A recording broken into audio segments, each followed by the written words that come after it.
अन्ना जानवरों से परेशान किसान कर रहे तुलसी की खेती।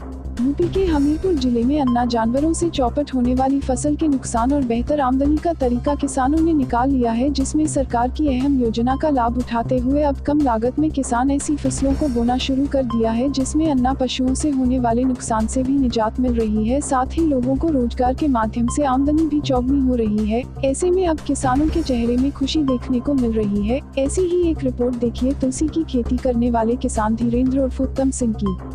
यह किसान धीरेन्द्र उर्फ उत्तम सिंह जो हमीरपुर जिले के विदोखर गांव का रहने वाला है और यह अन्ना जानवरों से नष्ट होने वाली फसलों की जगह कम लागत में 50 बीघे में तुलसी की खेती कर रहा है। इसने बताया कि अन्ना जानवर इस तुलसी की फसल को नहीं खाते हैं, जिससे फसल खाने का भय भी नहीं रहता, जो कि बुंदेलखंड के किसानों की सबसे बड़ी समस्या होती है और आमतौर में इससे 10 लाख तक की बचत हो सकती है।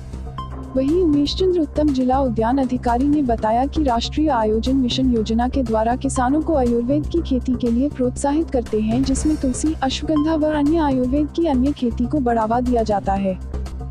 सिंह नाम है भैया हमारा। गाँव कौन सा? विदोखर पुरई। जी, आपने जो है इस वर्ष तुलसी की खेती की हुई है। जी। लगभग कितने बीघे में खेती की? सर ये 50 से 55 बीघे के आसपास होगी खेती। अच्छा। हाँ। तो क्या इसमें व्यय होता है इसमें?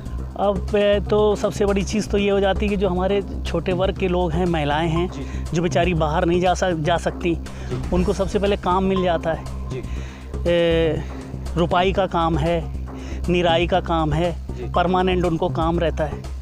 तो यहाँ से 200 रुपये पर लेबर करके 30-40 लेबर लगी रहती है भैया। हाँ। और क्या जनपद वासियों को संदेश देना चाहते हैं? हम तो भैया सबसे यही चाहेंगे कि सब लोग ये चीज़ करें। पहली बात तो ये जानवर खाता नहीं और ये जड़ी बूटियों पे काम आती है। और मैं उमेश चंद्र उत्तम जिला उद्यान अधिकारी हमीरपुर।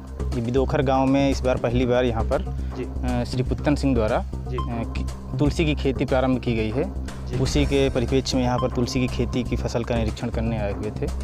और ये विभाग द्वारा राष्ट्रीय आयुष मिशन करके एक योजना चलाई जाती है, जिसमें किसानों को औषधियों की खेती के लिए प्रोत्साहित किया जाता है।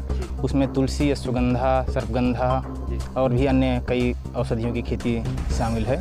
इसमें इनकी फसल काफ़ी संतोषजनक है और अच्छी इनकी ग्रोथ पौधे की चल रही है। वैसे अपने जनपद वासियों को क्या जो है निर्देश देना चाहते हैं कि ये खेती सब लोगों को करना चाहिए? ये तुलसी की खेती इस मायने में भी अच्छी है क्योंकि इसको अन्ना जानवर वगैरह खाते नहीं हैं। तो यदि इस खरीफ की फसल में जो लोग तिल करते हैं या अन्य फसलें करते हैं, उसके अपेक्षा यदि तुलसी की खेती कराई जाए तो उसमें किसानों को ज़्यादा प्रॉफिट हो सकता है। और जो भी खेत परती छोड़ते हैं तो उनको अवश्य रूप से तुलसी खेती करानी चाहिए। इसके लिए जनपद में